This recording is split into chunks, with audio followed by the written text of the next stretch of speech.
All right, Deb, we'll get started. We have some people online as well. But I would like to welcome all of you. Good afternoon. My name is Mamiko Reeves, and I serve as Assistant Vice President of Free Market Partnerships and International Programs. Today, we are delighted to have Mr. Michael Reitz from Mackinac Center of Public Policy to come and join us. And he is here to share with us about what he does, but also many of the things about what the Mackinac Center for Public Policy does, as well as what in general, what the think tank does and how they would impact the world we live in. And so Northwood University has always had a very strong focus on free market, but recently in particular, we have decided to put free market, we would serve as a free market connector, and that is going to be one of our strategic pillar. So we put the stake on the ground to make sure that we do promote this idea of free market, limited government, the freedom and liberty and all those concepts that we learned about in class. And we have also recently launched a True North website because we realized that we have an opportunity to aggregate all these great thinkers and videos, blogs, articles that are done by many of the researchers around the world regarding the promotion of free market. So that has recently launched. And we also created the free online course on free market, free enterprise. So we're very excited about this development and continue to partner with the Mackinac Center of Public Policy.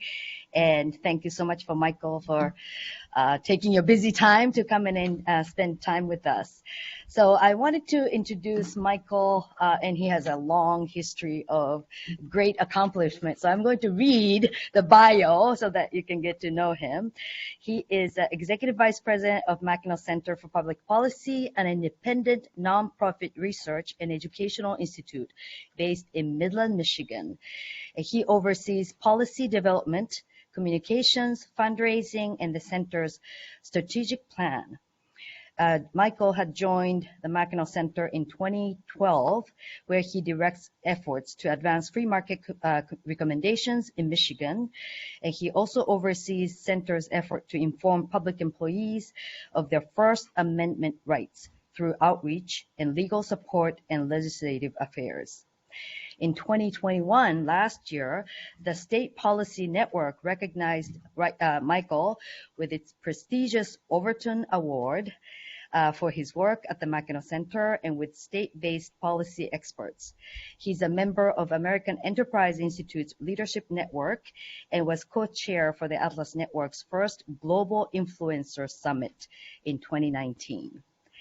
In addition to his Mackinac Center responsibilities, Michael serves as a board member of the Michigan Coalition for Open Government, serving as a chair for that group, and Americans for Fair Treatment, Detroit Prosperity Center, Michigan Lawsuit Abuse Watch, and he's also an honorary senior fellow with the Institute for the American Worker.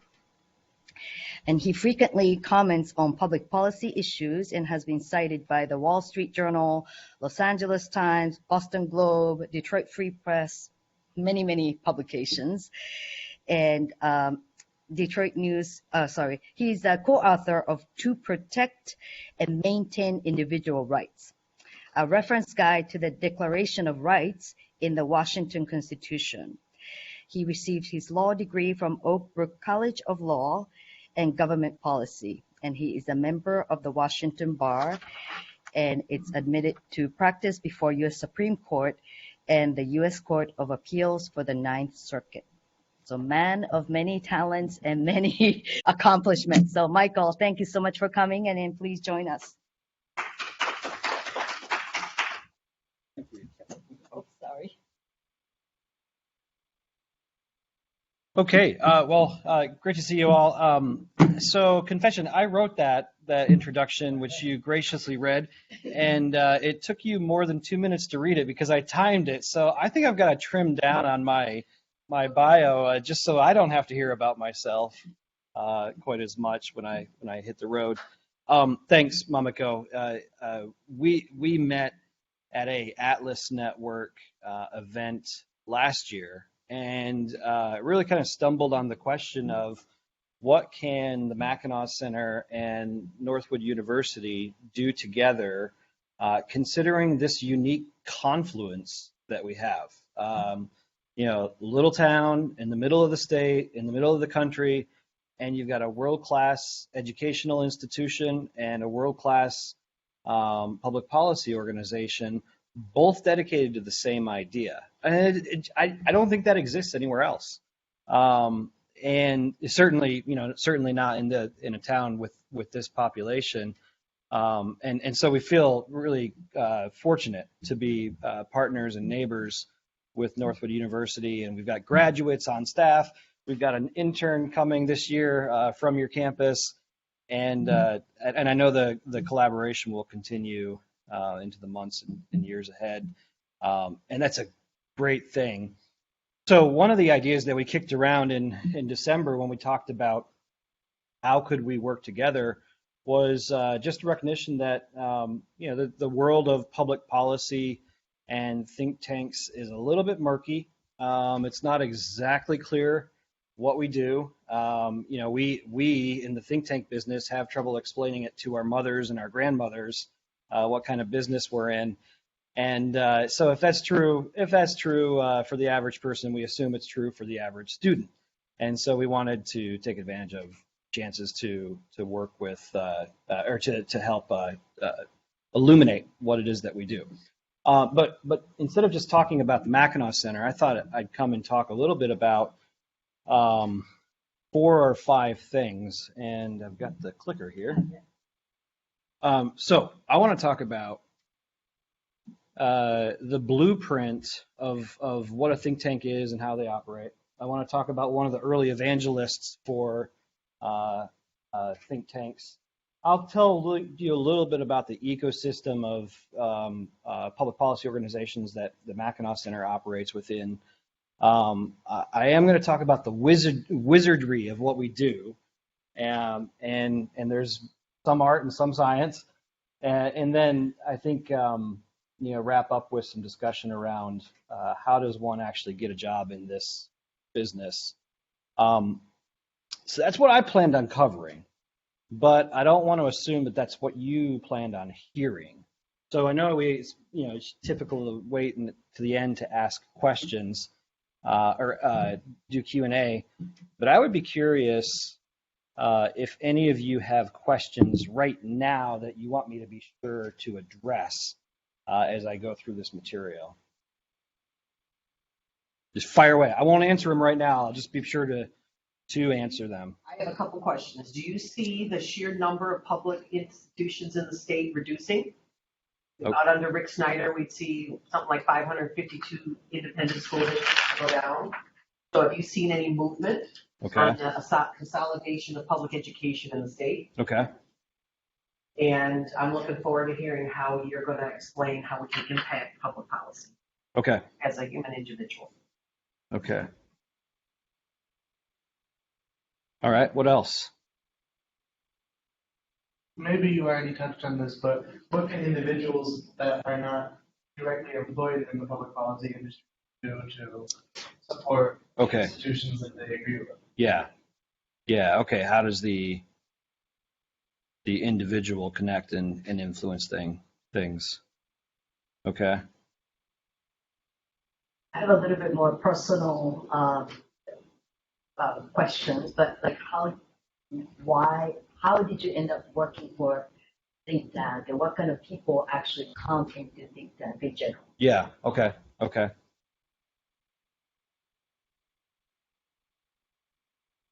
Good. And oh yeah, go ahead. One more. So how would or think tank in the U.S. differ from think tanks around different parts of the world, maybe? Oh, great question. Yeah. Okay. Yeah. We will cover that, or we'll answer all these questions.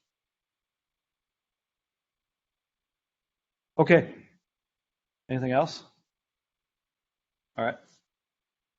So I'll dive in. I'll move pretty quickly, and then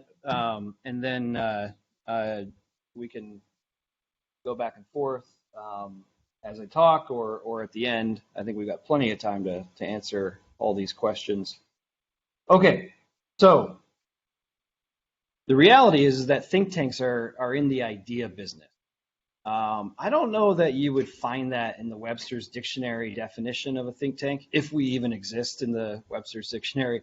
And if you Google it, you probably wouldn't see it. But really what we're trying to accomplish is we're taking ideas and we're moving them into reality, usually through the public policy process, usually by influencing the enactment and implementation of laws.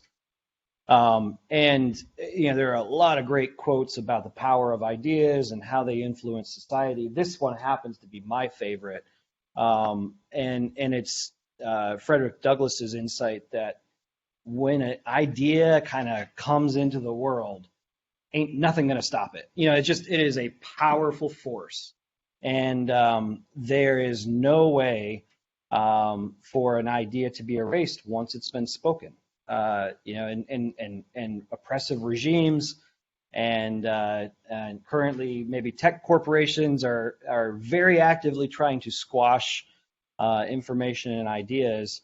And we can debate whether or not that's a good thing from a moral or a public policy standpoint. But I think Douglass was right that an idea that's once it's out in the wild, it is, especially if it's a great idea, it's hard to stop. And so the Mackinac Center and other think tanks are really trying to make those ideas a reality. If you think about the blueprint of what is a think tank, there was I can't remember who said it. I tried to find it this morning before I came in, but someone observed that if you look at the progression of ideas throughout human history, there really only are a couple of truly original thinkers. I don't know, Socrates maybe, Aristotle, although there are derivatives there. Some of the other great thinkers, maybe John Locke put some new ideas on the table that we hadn't thought about as a society. But these idea originators come along; they're relatively rare. And if you read Ecclesiastes, they say there's nothing new under the sun at this point. Like thousands of years of human history, we don't really have many new ideas. It's just application to new problems. Then after that, there's a class of intellectuals and academics. I think it was Friedman who said these are the secondhand dealers of ideas. Not to say that they're dealers of secondhand ideas, but they're the secondhand dealers of ideas. They take these original ideas and they move them into some new application. And we'll talk more about how that plays out. And then you've got the culture at large, the sort of amorphous public. The public distributes ideas, word of mouth or advertising or whatever it is. You get an idea, you hand it to someone else, and pretty soon it spreads. And at the very end, and this is intentionally a progression, at the very end you have political leaders who are not necessarily in the business because they have original ideas, but they might have an idea that they really want to champion. And so they will then carry those ideas to the public and maybe build a platform and a following based on that idea. Now, the think tank world kind of exists in the same space that academics do. I guess you could say we're secondhand dealers of ideas. We at the Mackinac Center, we didn't discover the power of free markets or the rule of law or liberty, but we do see the value of those things. And so we try to apply those things to current day challenges that come up. And we do that in a variety of ways. We research public questions. We study them. We produce original research. We propose solutions to lawmakers. And that's what a lot of think tanks do. If you look at the topics that think tanks around the country or around the world deal in, it's every question under the sun. Foreign policy, domestic policy, innovation, regulation, the proper form of governments, democracy versus something else. Those are all fair game in the substance of what a think tank does. And they take a variety of forms. I think in the U.S., it's mostly, you're most commonly going to see think tanks in a nonprofit environment, and that's what the Mackinac Center is. We're a 501c3. But there are some that are for-profit. I believe the Rand Corporation, which is one of the old originals, is a for-profit company. There are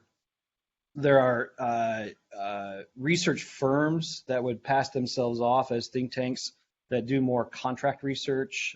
Anderson Economic Group in Michigan is a well-known one, very respected. We've worked with them in the past, but they exist in more of a for-profit environment. And of course, you can have think tanks baked inside of a university, and sometimes you see them as a government entity as well. The capacities that think tanks utilize to get their job done. This is where you've seen the most change over the years, particularly in the last 15 years. Your traditional idea of a think tank is they produce reports printed on white paper that get sent off to lawmakers who studiously read them and then do something about it. And that does happen. But that is just a segment of the work that occurs these days. Increasingly, you cannot influence public policy without engaging in the political process, or at least the lobbying process. So a lot of think tanks will have lobbying arms, not that they're necessarily lobbying associations the way NFIB or the local chamber or the other institutions are. But if you work with the government, you often have to have a person registered as a lobbyist. Communications is a big focus for a lot of think tanks because it's not about having good ideas alone. You got to get those ideas out. Northwood University could be a terrific institution, but if nobody knows about it, and that's kind of a problem. So communications is just part of our world today, trying to break through the chatter that everyone has thrown at them. Some think tanks have experimented with journalism, where not only are they working with journalists, which we do, but they also produce their own journalism. The Mackinac Center does this. We have a daily news site, Michigan Capital Confidential, that produces relevant news stories that kind of cover the areas that we're most interested in. In the last 10 years, a lot of think tanks have started litigation centers, and they either will put those inside of the confines of the think tank's 501c3 structure, or they might start a separate public interest law firm that has an affiliation with the organization. And then the newest one that I've been hearing about from some friends is the idea of community engagement. I hesitated to even put this on here because my attempt to explain it will be insufficient, but the idea of saying, look, we don't just exist in an ivory tower or on a university campus. We actually want to get the ideas that we take to the legislature from the people who will benefit from those ideas. So instead of just thinking about school choice in an academic way, maybe we should actually go and talk to parents or school board members or other stakeholders and find out, what problems are they trying to solve, and then we can apply our resources and capacities to that problem. There's some new experiments with that are really interesting. So that's the blueprint. The evangelist of think tanks as a business model. It's worth mentioning briefly. It was a guy named Anthony Fisher. He was a RAF pilot in World War II. He went on to start his own company. I think he was a chicken farmer. Made quite a bit of money, actually. And at one point later in life, he was thinking about what can I do to make the world a better place? And he went and he talked to an acquaintance of his, Frederick Hayek, who many of you know wrote The Road to Serfdom. And he laid out this idea, hey, Mr. Hayek, I would like to run for office and make the world a better place. And Hayek said, that is a terrible idea. You should not do that. Don't run for office. You will be much more influential if you exist outside of the confines of government and you influence the thinking of the people that are in those places of power. And so Fisher took that advice to heart. He founded the Institute for Economic Affairs in London, which is one of the older think tanks, free market think tanks in the world. And Margaret Thatcher credited IEA as the place where she got her best ideas as she was going through the privatization and economic reforms that she was responsible for as prime minister. And then after that, Mr. Fisher went on to found a number of individual think tanks around the world, Manhattan Institute in New York City. I believe he was involved in the Fraser Institute in Canada. And then probably most influential was the Atlas Network, which he helped found. It's located in Washington, D.C., and it's kind of it's almost like a startup shop for think tanks. So if you were anywhere in the world and you wanted to start a think tank, you would call our friends at the Atlas Network and ask them, what do I do to get started? And Fisher's vision was we need to have these resources available to them to get started, and then they need to talk to each other and communicate and collaborate, which is where Mamiko and I met, was at a Atlas Network event. Now, there were a lot of other people involved in the think tank early days, but Fisher really does stand out. On the ecosystem of think tanks, couple thoughts. I think that people are poorly served by the Schoolhouse Rock, Civics 101 idea of like, I'm a bill and here's how I become a law. Because Careful now. I know it's sticky. It was really sticky. People remember it. The problem with it is it's totally fake, or at least insufficient to describe the public policy process. So you've got a bunch of, if you think about, okay, really, truly, how does a bill become a law? There are a lot of hands that touch that bill. There are, government agencies are involved in the crafting of policy. Obviously, elected officials, lawmakers, or a governor has to sign it.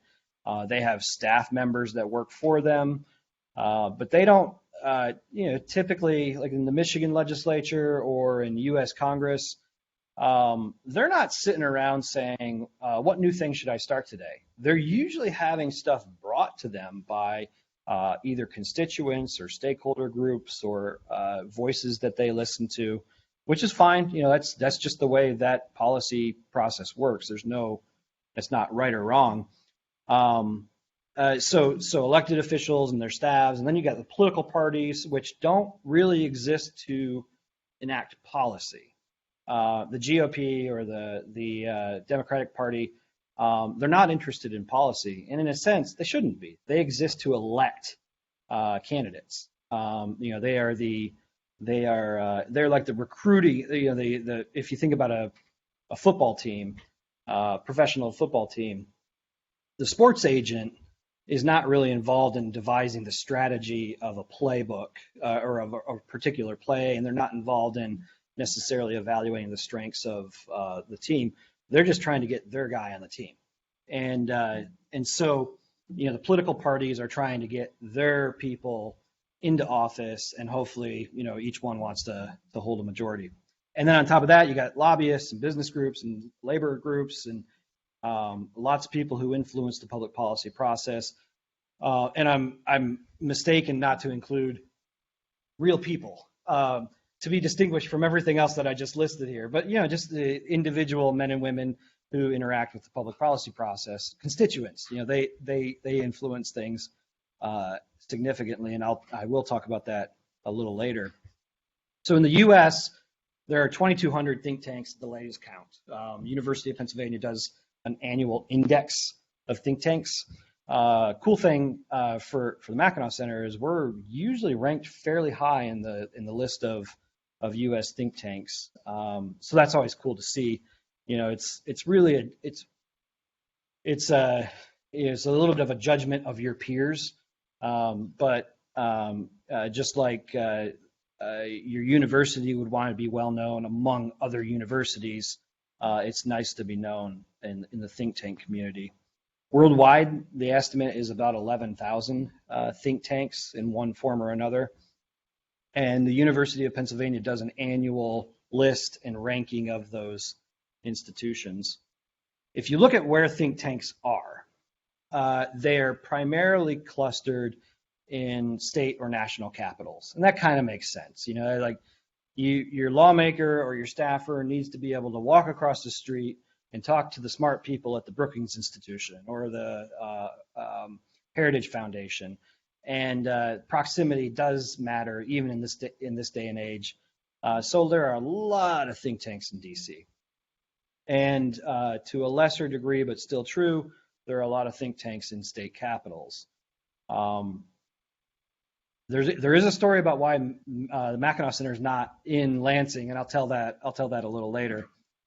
And then another thing that's developed over the last 20, 25 years is groups of think tanks have started to self-organize to work together and accomplish either economies of scale or just to trade best practices and develop regard for each other and you know, kind of prod each other on to bigger and better things. So in the ones that I'm most familiar with, because the Mackinac Center is involved with them, are the State Policy Network, which primarily exists to help connect state-based think tanks, and then the Atlas Network, which also connects think tanks, but it does it worldwide, and it provides some really inspiring stories to the rest of us from places like Ukraine right now.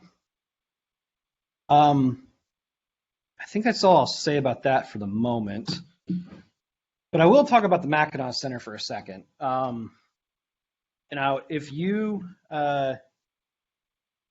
were to go downtown to the H Hotel and eat at their beautiful restaurant, Zinc Cafe, and you looked out the front window across Main Street, this is the view you would see. You would see the Mackinac Center, maybe not tulips this time of year.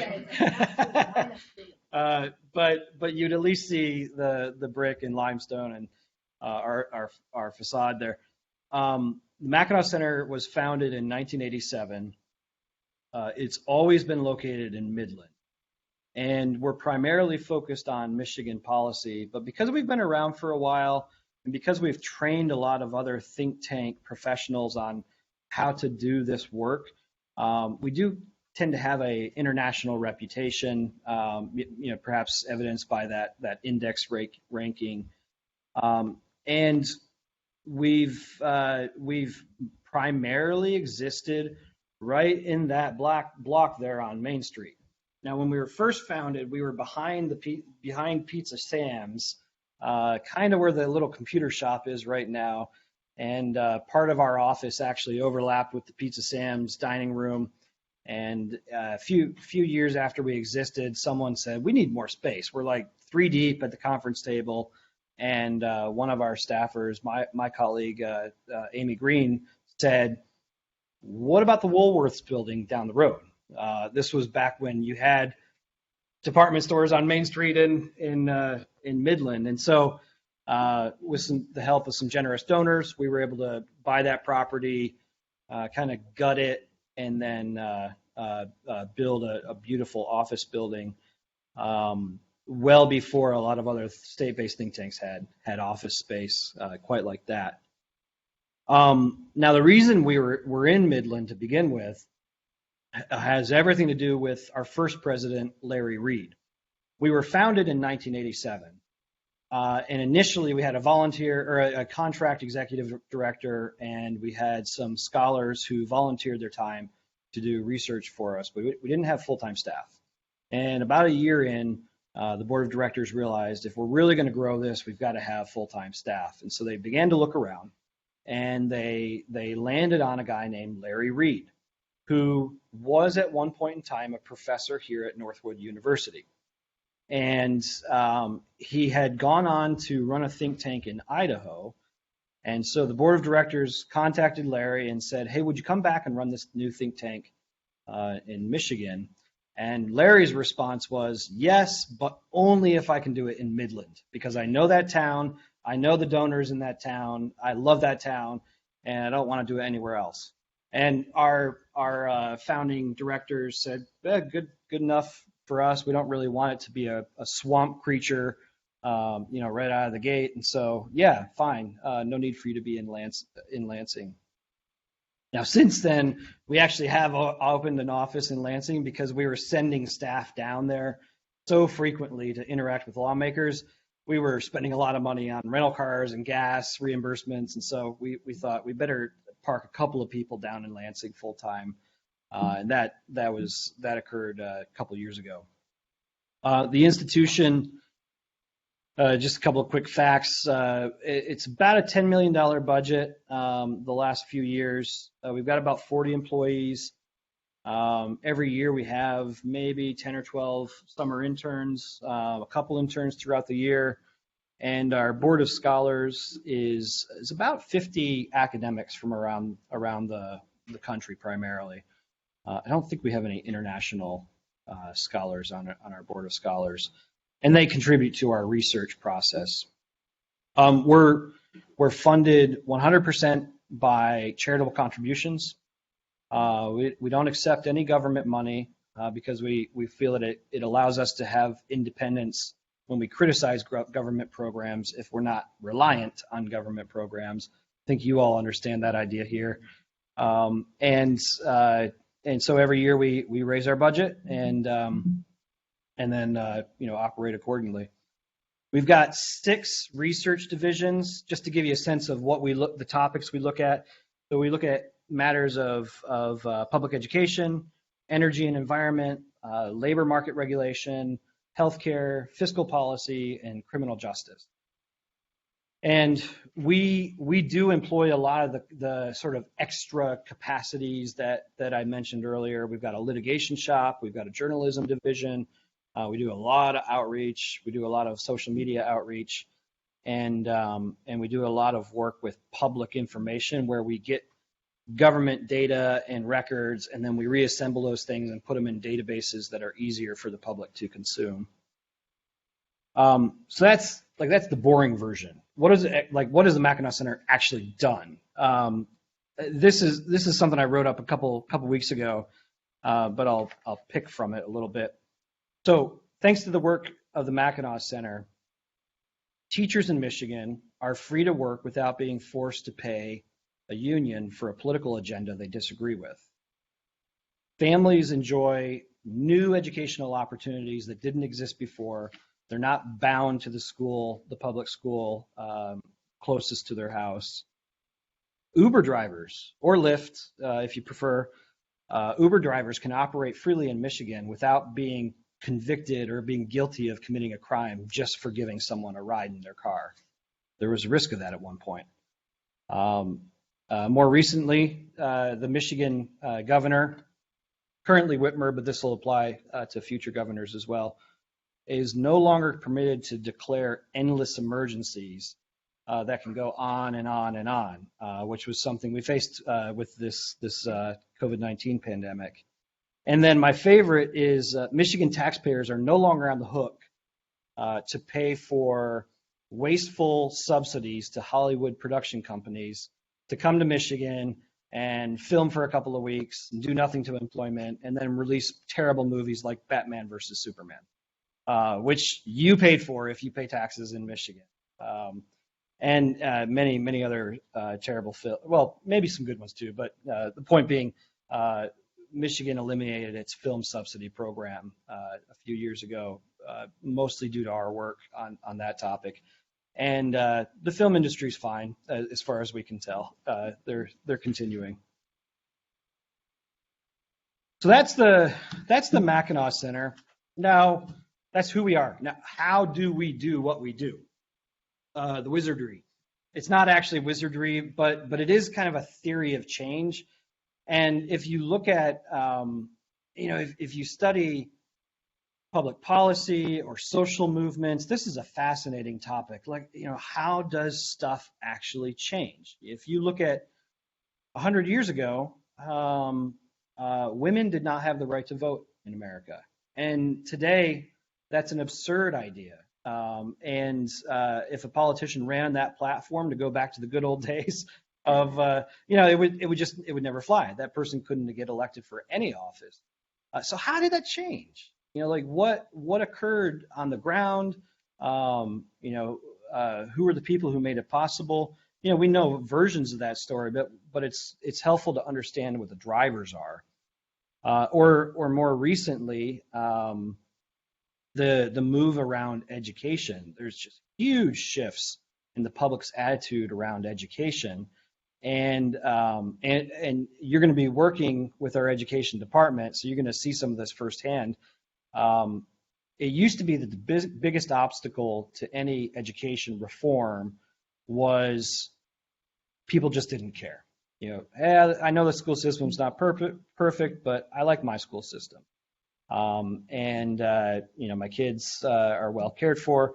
And then suddenly COVID-19 hits, everyone's got their kids at home on Zoom, and everyone realized, I've got to pay attention to this now. And so all the turmoil in the public education system that we're seeing now is kind of the result of parents having to take control, but also having a little bit of literally a video camera into the classroom where they can see what's going on and thinking, this is crazy. I didn't know I signed up for this. So how things change, we've got ideas for that. For those of you that are curious, there's a really good book written by Crutchfield, and the title is How Change Happens. I think that's the title of my PowerPoint. She talks about 6 factors that exist in any big public policy change, and she looked at the anti-tobacco campaign. She looked at the NRA and the passage of a lot of laws and constitutional amendments related to gun ownership. She looked at Mothers Against Drunk Driving and a couple of other big social movements in the U.S. Over the last 40 years, and she identified 6 factors that exist in all of those. There's your theory of change can be change starts in D.C. and then kind of works its way through the states, or your theory of change could be it starts in the states and then eventually ends in D.C. I favor the second proposition, and we can talk about why, but there are different theories of change, thinking about how laws are affected beyond the Schoolhouse Rock version. The one that we like to talk about at the Mackinac Center, because we came up with it, is known as the Overton Window. Or I think the longer version is the Overton Window of political possibility. Now, I could spend an entire afternoon talking about this. I'm going to give you the very quick version of it. But it's basically an idea popularized by a predecessor of mine at the Mackinac Center. His name was Joe Overton. That with any given policy, take your pick: taxation, education, regulation, private or public funding of university systems, whatever. You can order that issue on a spectrum of no government intervention at all, or total government control. And this is not a reflection of what's good or bad policy. It's just like, there's a way to understand any topic on that spectrum. And the Overton Window is the idea that on that spectrum, some ideas are feasible politically at any given moment, and some are not. So take the idea of giving females the right to vote in the U.S. At one point in time, it was clearly within the window that it was okay to disenfranchise half the population for whatever reason. That is now way outside the window. and the public wouldn't tolerate that now if it were reintroduced. So the window is that idea, is that range of policies that the public can tolerate and that you'll see policymakers advance. And I've got an example here to illustrate this. Education policy. So if you go on that spectrum of no government involvement whatsoever, you might have no government policy on school attendance, so no compulsory laws. You know, like in every state of the U.S., there's a law in the books that says you must send your kid to school, and if you don't, we'll prosecute you. That's what how truancy officers stay in business. Okay, well, get rid of truancy officers, get rid of compulsory attendance. That would be zero government involvement in schools, no public funding. You go all the way to the bottom of that spectrum, and it might be all students must attend federally controlled, federally funded school systems. Now, you know, regardless of which one you think is better, there's a range of ideas within that spectrum, or you know, between those two poles. And the Overton window is the range of policies that are feasible, politically feasible at any given moment. Now, that's all interesting, but what's really cool about this concept is that the window can change. And that really is the role of think tanks in society, is to help shift the window in one direction or another, and maybe expand the window at the same time. So if you look at education policy in Michigan, 40 years ago, we were about right here, where I guess private schools were permitted, but homeschooling was considered illegal until the 1980s. And you had to attend the local school. You couldn't go across school district lines. You couldn't attend a charter school because they didn't exist. You couldn't attend a cyber school because they didn't exist. The law didn't allow for them. Well, and the internet didn't exist either. But over time, that window has both expanded, so there are more policies within the window, and it's moved closer to the end of the spectrum that has less government interference in it. I guess the bottom, you know, the bottom boundary hasn't changed very much, but it's expanded to allow more here. This is not entirely accurate in terms of describing Michigan policy, but you get the idea. So when we think about our theory of change, it isn't so much that we write a white paper and take it to a lawmaker and have the lawmaker pass it. We think that lawmakers respond to their bosses, and their bosses are their constituents. And so when we think about an idea that we want to move into the Overton window, we think about talking to the people that are actually going to influence policymakers, because political leaders are often followers, not necessarily leaders of a social movement. And they're good at jumping in front of a parade once they realize there is a parade and it's headed that direction. And I don't mean that in a demeaning way, it just is. But we want to influence people who are on the ground. So you had asked earlier, how does an individual influence public policy? You know, the old adages about communicating with lawmakers and telling them what you think and speaking out and attending events, those things are real. Lawmakers will certainly read the Wall Street Journal or the New York Times every day, but you can be sure that Annette Glenn reads the Midland Daily News every single day, and she knows exactly where her name is mentioned and whether or not she's reflected in a good light or a bad light, because she knows that influences public opinion about her in her own district. So, like I said, I could go on the Overton window, but I want to move on to one final slide, and that is the idea of careers in public policy. So there are careers in public policy. That's the good news. I've actually worked in this field most of my career. I started out at an association in DC, met the woman who was to become my wife. She was from Oregon, I was from New York. We kind of had to pick, like, do we want to live on either coast or in the middle? And we decided to move to Washington State, where I started with a think tank. really on a whim. A friend had worked there and said, I mean, it was more than a whim. I needed a job. Had a young family, but a friend had said, "Hey, like you follow government and public policy, and you should check out this thing, this think tank. I think you would enjoy that work." And so I interviewed with them, got the job, and moved out thinking, oh, this will be sort of a stepping stone. I don't really know what I want to do when I grow up, but this will be a good couple of years as I figure that out.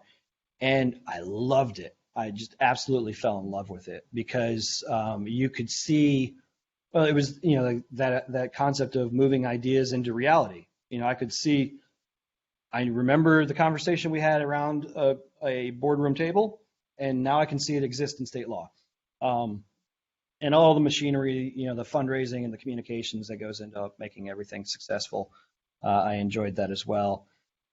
Now, like you have with your own professional networks and circles, think tank people get to know each other over the years, conferences and events. And so the Mackinac Center was well known to me. My wife tells me that I once said to her before we were married, if I could ever work at the Mackinac Center, I would love to do that. I don't remember that, but she's never wrong. So we had a chance. I knew Joe Lehman, the president of Mackinac, and an opening came up, and so I called Joe and said, "What do you think about me coming and joining you in the team in Midland?" That was 10 years ago, and this is home now. It's been terrific. So there are careers in public policy. On the think tank arena specifically, the kinds of roles that think tanks hire for is all over the map. I mean, you think about the capacities that I listed. Of course, we need researchers, we need economists. I suppose we need lawyers to keep us out of trouble and to sue the government once in a while. But you need fundraisers, you need operations people, you need event managers. Mamiko and your colleague John, you've worked with Sandra Darland, our event manager, many times over the years. You need community outreach people, people who can go and speak and do things like this. And then, of course, people who can do communications and work with the news media. So really, just about any career track that you can imagine, you can probably find a place at a think tank. And that's if you're thinking about it deliberately. Most of us that are involved in think tanks will say, I never planned this. It wasn't like I woke up as a kid and said, I want to work for a think tank one day, and then ordered my education in that direction. Joe Lehman, our president, was an engineer at Dow, and a friend of his worked at the Mackinac Center and said, hey, you should come in and join the team and help us change the world. And so a lot of people get involved not because they were planning an ordered career, but because they recognize that, okay, the world's not a perfect place. I think I could do something to help improve it and help people, and so I want to do that. In terms of educational requirements, people often ask me, should I get a law degree before I go into a think tank job, or do you need a PhD? And the answer is, of course, it depends. It depends on what position you're thinking about. But I would think about, I usually ask people, well, what are you good at? Like, what do you love? Forget the education aspect for a minute. What do you love doing? And then I'll tell you if there's a role for you, think tank. I think I overheard you saying you're interested in consulting and looking at strategy. Well, man, strategy is my middle name, and that's all I do is we think about how do we get this concept into reality, and it's informed by strategy. If someone's like, well, I really like people, I like working with people. Fundraising jobs are really good for meeting leaders around the state. So I could go on that. So, but the point being, I wouldn't think about educational requirements as like a necessary box to check, although sure, you have to check that box. But really, what do you want to do? And then let's figure out, if there's a role for you in a think tank. Thinking about what makes someone good in this kind of work. So there are the basic fundamental things that would be true of any job, like professionalism, integrity, hard work. Like those things are true everywhere. True in think tank work as well. But I think curiosity is a useful feature in think tank world. I think having a firm grasp of reality. There's a lot of magical thinking in the world, especially in public policy. You look, and if you don't believe me, watch a presidential debate. They're not talking about reality. They're talking about aspirational things that have no connection to what they're actually going to do, oftentimes. So you need to be curious, but also really rigorous about the facts, and interested in following the facts wherever they go. I think care for people is actually an attribute that is not talked about enough when you think about a career in public policy. If you think about it, like, why would you try to change the world if you're not trying to make it a better place for people? And so whether you're animated by the small business owner who wants to go out and start a family business, or someone who's underserved by society now and is impoverished, or someone who's going through some kind of crisis, like all those things, those people are affected by public policy. And public policy can be a weapon that harms them, or it can be a tool that improves their lives. And hopefully we steer it in the one direction and not the other. I think for think tank work, a appreciation for ideas over partisanship is valuable. Now, all public policy moves through a political process, and you can't ignore political realities. I know Governor Whitmer is a Democrat. I know the legislature is run by Republicans. Those realities are not invisible to us, but we're not a cheering squad for one party or the other. There may be particular ideas that have more purchase with some over others, but we're not in this work for partisan purposes the way a political party is.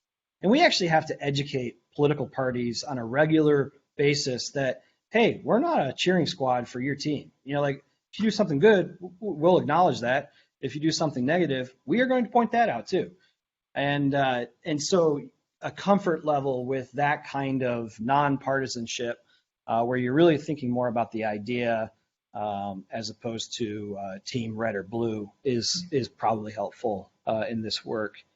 And then the last one that came to mind is a desire to change the future, and a rejection of status quo thinking, I guess. One of the business cards I carry around, I might have a copy of it here. Someone told me once, the Mackinac Center needs a futurist. There's an industry of futurists out there who predict the future. So I thought, well, that's kind of what I do. Like I think about what do we need to accomplish down the road, and so I had futurist cards printed up for myself. But it's a real thing. We're not just studying today as it exists. We're thinking about how tomorrow ought to be. And so just yesterday, I spent 2 hours talking to someone about Bitcoin and cryptocurrency, not because we're going to necessarily do anything with that, but because I don't understand it, and I want to know from this person's perspective how, if it's successful, if cryptocurrency becomes a thing that's widely adopted, how does that affect state policy? How does that affect welfare programs where you don't need massive agencies to transfer wealth anymore? How does it affect titles and deeds or property rights? These are the things I'm asking. It's pretty cool. I get paid to think about stuff like that. Where we're looking into the future and we're saying these trends are occurring, these scenarios might collide, and someone ought to be thinking about what do we as a state, country, community, whatever, do about it. And that really is part of think tanking. if you will. So my last point on the issue of careers is, if someone says, well, how do I get a job in public policy? Andrew, right? Andrew is doing exactly the thing you should do at your age, which is get an internship with a think tank, especially if it's the Mackinac Center, and get your foot in the door. We have a staff of 40 people. I think right now we've got 6 or 7 people on staff who once interned for the organization. We've got hundreds of interns around the country that are engaged in public policy work in some one form or another. That's a really good way to do it. Another way is just to meet people who are engaged in this work and kind of get a sense of, oh, I think I would like to do that. Tell me more. It's probably not unlike getting involved in any other career. It's not that mysterious. It really comes down to who do you know, and what networks have you developed and can you utilize to get a job. Okay, so that's everything I prepared. I'm going to look at your questions now and make sure that I've answered all of them. Okay, so Andrew asked, how does the individual influence public policy? I answered that briefly. The other thing I would add to that is the interesting thing with technology now is individuals have a louder voice than before. It used to be if you wanted to influence or if you wanted to speak out, well, you could stand on the street corner on top of a soapbox and shout, and maybe people would listen to you. But now today we have things like social media. And we have video, and your ability to distribute is much broader.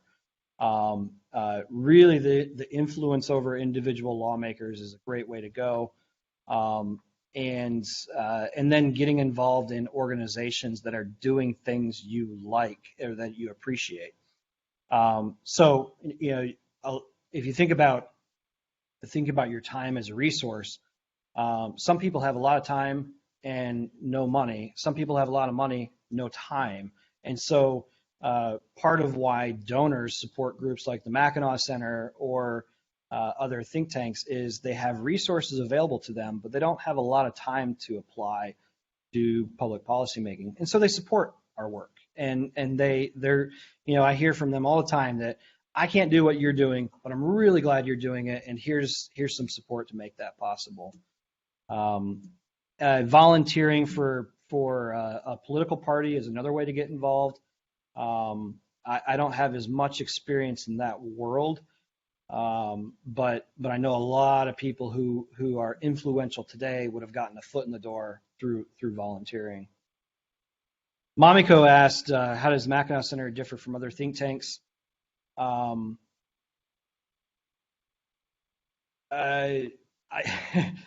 could say something that would be really, really self-congratulatory, and I won't do that. I think what's somewhat unique about this institution, and part of why I wanted to be here, is we really do care about the research, like the intellectual ammunition of what we do. We still publish papers. We still run econometric models, and we analyze issues in a really rigorous, peer-reviewed way. And we do that. Plus, we think about how are we going to deploy that information to actually change something. So it's a little bit of a balance of substance and deep thought, plus having kind of an action orientation, trying to get things done. If we existed and we couldn't point to a single law that we've changed or a single person whose life we've made better, what a waste. I wouldn't want to do it. It would be demoralizing. And any job you're in, you're gonna have good days, you're gonna have bad days. What carries you through the bad days is the knowledge that you're actually making a difference. So I think that's one difference. There might be others. Okay, what else? Okay, so I told you how I got started, and then you had asked a few questions about school districts. know how many still in the state of Michigan, but do you know how many public education communities there are in the state right now? No. Okay. I think the number that comes to mind is about 500 school districts. 552 back Yeah. in like early 2000. It hasn't changed much. Okay. And then on top of that, you've got if school districts are the local unit, then you've got ISDs, which are the intermediate school district, and those are often multiple school districts. I can't remember how many ISDs there are. There's been legislation considered to consolidate ISDs because that's where all the administrators are. That's where your budget's at, is always in your, so we wondered, Right. Because I did work in Brandon, so we had, Goodrich there, we had Clarkston, we had Oxford, and we were a small school district. And as a board member, I'm like, well, why can't we share the cost of the finance CFO? Right. Why can't we share our superintendents? And basically do more sharing of the resources and the admin top so we can put money down into the classroom. Which is kind of the idea of the ISDs. Okay. But I think what ends up happening is they just become another Huge. layer of administration. White collar overhead.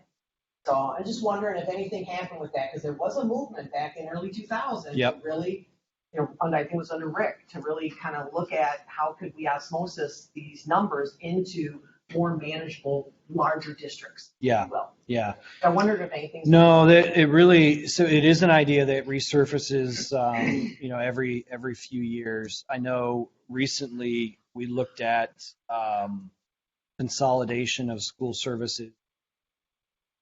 We were looking in the Grand Rapids area, and we identified, some things that could be more easily shared across district lines. Obviously, a teacher has to stand in a physical classroom, so that's not a shareable resource. Right. And so we did identify some things that could be consolidated, but there's been no movement in that direction. And I think there's two reasons for it. One is, for every anecdote or hypothetical that you could state of, hey, this would be cheaper if we consolidated, someone else can make an argument that, no, it'll actually be more expensive in this other area. And you can cherry pick around the country. I think Nevada is one of those states that has only a few school districts, and their per pupil's cost is relatively indistinguishable from that of Michigan's per pupil cost. So you can kind of, no matter which direction you come at the question from, you can propose evidence to support your claim. That's one aspect of it. I think the other one is just more practical. People are really attached to their school district, and people are really attached to their local schools. And when you see in the news that a school district or a school is being shut down because it's run out of money or it's falling apart, Right. It's not just like a pizza shop on Main Street going out of business. It is a wound in the community, or at least that's how it's viewed. And so I think the pushback that you get against consolidation is people saying, well, but I went to school in the Midland Public School District, and it was a good school district. I would hate to see it disappear.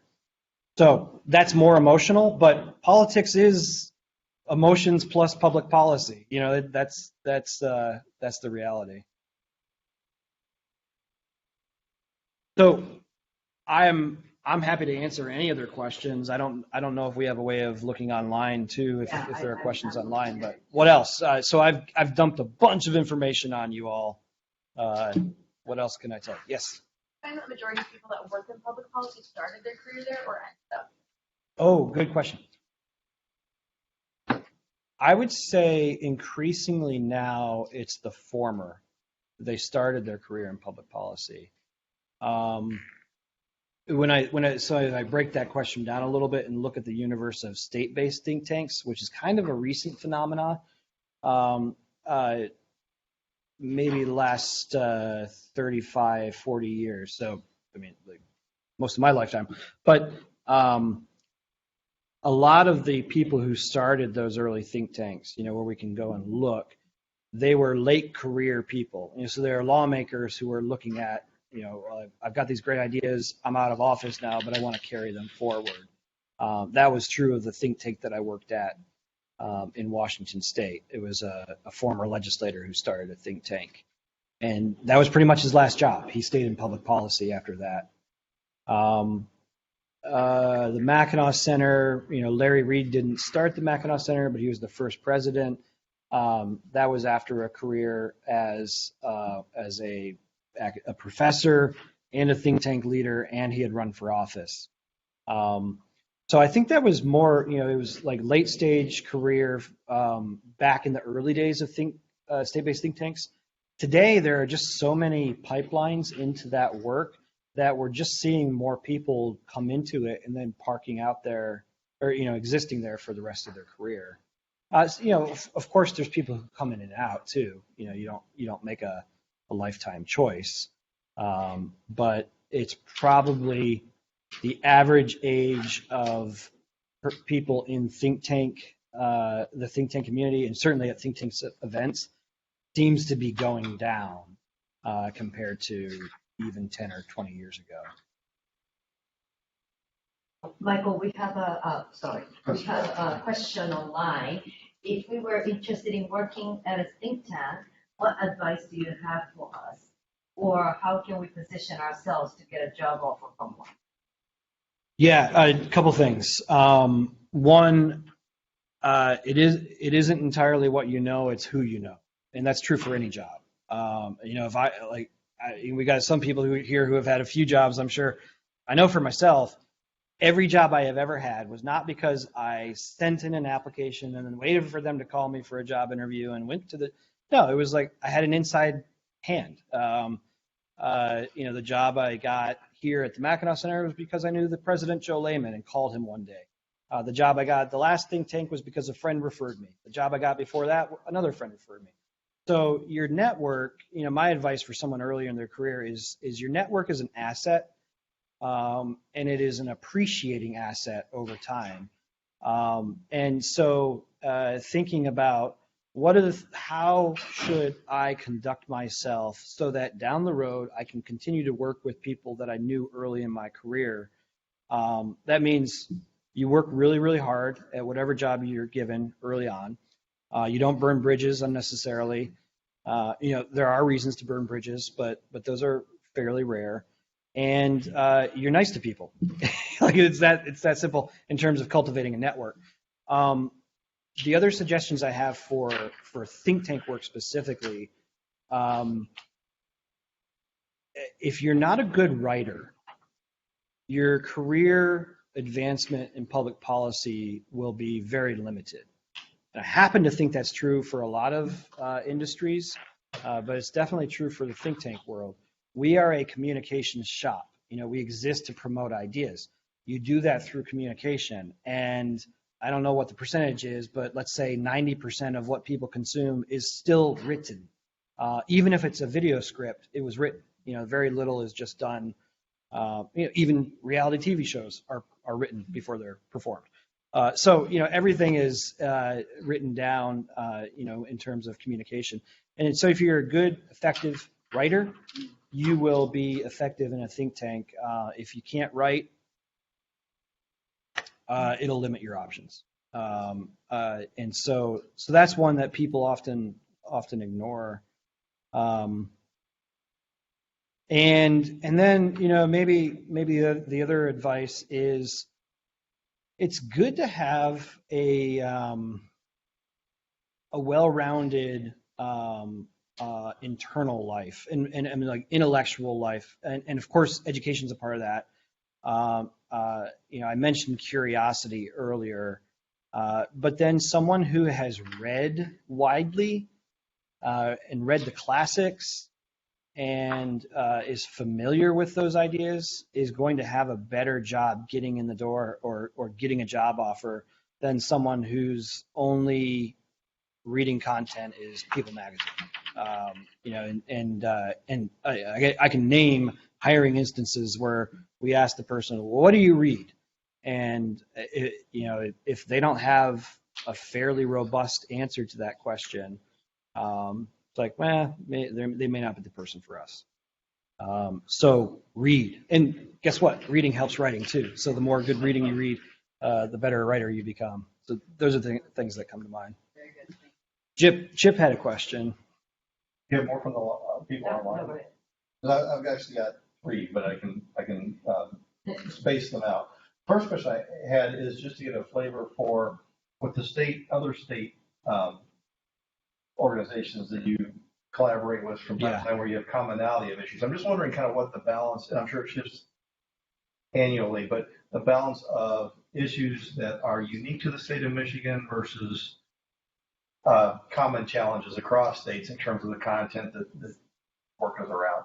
It's a really good question because the factors that influence whatever might be hot in a particular state, those factors are all over the map. It might be the state's history. It might be a particular challenge facing the state because of their industry.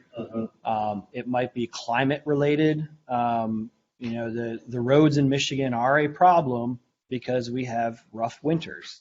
It's not the same problem in Mississippi. They got other problems there, but they don't have the road problem. Of course, politics is a factor. The political leaders do get to draw a circle around issues and say, this is the thing we're going to focus on. And so the issues differ quite a bit state to state. The problems, maybe thinking about it in terms of what problems are they trying to solve. If a state is encountering problems, it's usually based in some kind of there's a fiscal aspect to it. Some states have managed their state budgets and their pension obligations really well. Other states like Illinois are about to go off of a cliff because they can't pay people who have retired out of public service. So the quality of fiscal management in a state would determine the issues. And then every once in a while, something happens that is it becomes a universal experience for all the states. COVID-19 was that. We had always talked to our colleagues in other states before 2020, but it became a regular thing and a very focused issue because every single state was trying to decide how hard do we crack down with lockdowns and shutting down society? What do we do about public education? What is this going to do to the public purse? They were very common questions. And so we had published within 2 weeks of the state being locked down for COVID-19, we had published a series of recommendations for the governor and the legislature, many of which they adopted. And we shared that with other states that maybe weren't quite so fast out the gate. And we know that those ideas did percolate across the country. You get 2 more shots. Yeah, let's see if there's nothing else up. I'm going to grab this one. Yeah. One of my other two was just, you talked about the ecosystem. I think it's interesting just for our own understanding of, you share the scale, the size of the Mackinac Center, $10 million budget, 40 employees. Just trying to get a feel for where that place is. Like, what's the mix and the scale look like for state organizations? And what would be? Is that a normal size? Is that on the large size? Is that on the small size? And at a national level, like a Brookings or something like that? Actually, what are the scale of those organizations? Good question. So if you compare us to our peers in other states, we're on the larger end. We're a larger think tank. We've been around for a lot longer than others, and we've had good leadership and good management. So there might be 2 or 3 other state-based free market think tanks that are above 10 million. Now, I think at the very high end is Texas Public Policy Foundation. They've got 100 employees, and I think their budget's like 20 million. So everything's bigger in Texas, even the think tanks. Some think tanks are 1, 2, 3 person shops, and have been for many years. So there is a spread. We're on the high end. I would say the average The average is probably 3 or 4 million for an annual budget, which might get you 10 people, maybe 15. Now in DC, there is a spread there too. The well-known think tanks are a lot bigger. Heritage Foundation has been around since 1970 something.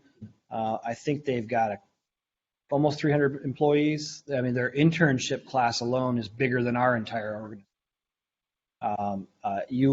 Mamako works with Heather Fitzenmeyer, who used to run their internship program. She was managing hundreds of people over the course of a year, throughout the course of a year. So I think their budget is 80, 90 million. American Enterprise Institute is another big one. They're 60, 70 million. Cato Institute is a libertarian think tank. I think last I checked, they were more in the 20 or 25 range. So yeah, DC is a little bit bigger. We do like to say, we punch above our weight in the States because for 10 million, I just cherry picked a handful of things that we've accomplished, and I challenge anyone from DC to come and show us how they've produced as much with same or the same kind of ROI, I guess. I have, so you started your slide with Frederick Douglass, and if I remember correctly, there were a big protest, and then his statue got taken down, and then there have been even though he was a slave himself, he was free. Yeah, he was free, and he escaped slavery.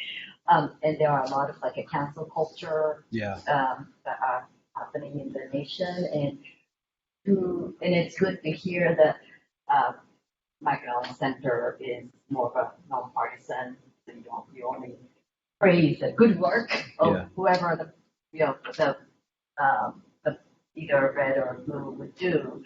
But do you get any kind of pushbacks when you present certain policy recommendations? Yep, absolutely.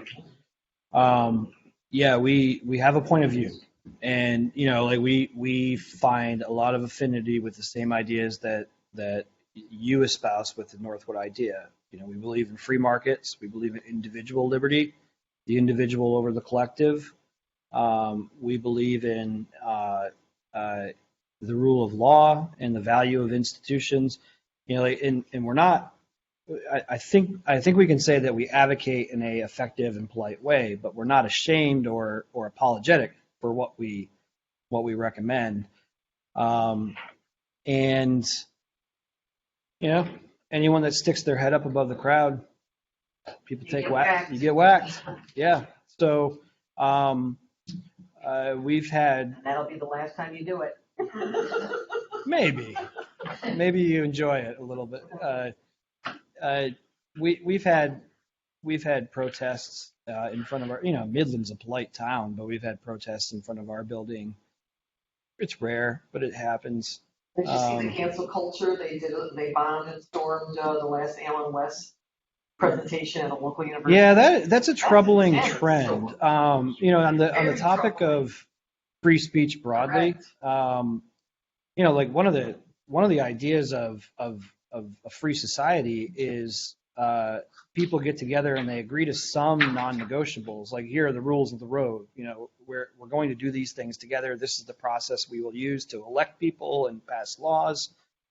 And we acknowledge that we're going to disagree about some things. But part of what makes that possible is the idea that you're free to say what you want to say. I'm free to say what I want to say. And whoever makes the best case ultimately will carry the day, and then we respect the process, even if we lose. So for a long time, the left has been kind of the champion of free speech, and everyone remembers the ACLU defending what others would say are the indefensible people, and that there's a shift happening right now where that issue is now moving away from center left, and it's kind of up for grabs.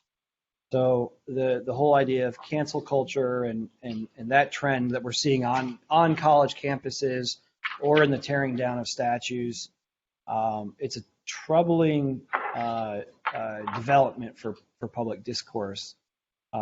People can disagree. They can disagree in a thoughtful way without tearing down the other person.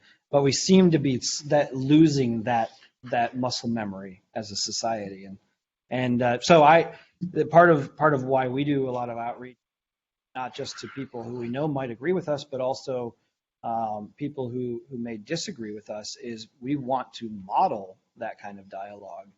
And then when people see it happen, they go, oh, okay, so it's not all angry TV anchors yelling at each other on a split screen of TV. So anyway, thank you for your attention. I really enjoyed talking with you. Thank you so much, Michael, for spending your time. I know you talked about Mackinac Center policy. Public policy is very well known, and it's really true. I remember when I was at the Atlas Network conference for the first time, there are so many people who wanted to talk to Joe or Michael, and when they were on stage or in the breakout sessions, they all wanted to go because MCPP is there presenting. And so congratulations for all your work, and we are very humbled and proud to be sharing the same city and be able to do a similar work in terms of promoting the free markets and all the things that we believe in. And I do remember, I'm a slow bloomer, I guess, because I'm originally from Japan, and I remember one guy, his name is Omai Kenichi, and he was the first person like 25 years ago who introduced the word think tank. And I had no idea what it was. And he was a writer, he was a speaker, and he also is another one who really spread the word of MBA, Master of Business Administration, and critical thinking skills. And those are very important skills for all of us to have. And at the time, I thought that these are just a bunch of all the intellectuals that are doing the research, did not realize what kind of impact it would have on our everyday life. And in the last really 5 years, and particularly after Atlas Network, meeting many of the think tank leaders and or academicians who feel passionate about this work, I am very enthused to learn about what Mackinac Center and many think tanks around the world are doing. And we really congratulate your work, and we would love to be part of this movement as well. And I love what you talked about, the curiosity being a very important factor, and yet having you have to have a reality check at all times, all the things that you do and say, following the facts being important, appreciation for ideas, and care for people. Those are very, very important aspects of what we do as educators as well. So again, thank you very much for your time. And this session is recorded, so we'll be able to share in classes or among employees and faculty members. So again, your time would not be wasted. And thank you very, very much for your presence. And thank you for those of you who attended in person as well as online, and hope you had a great learning session. So thank you very much.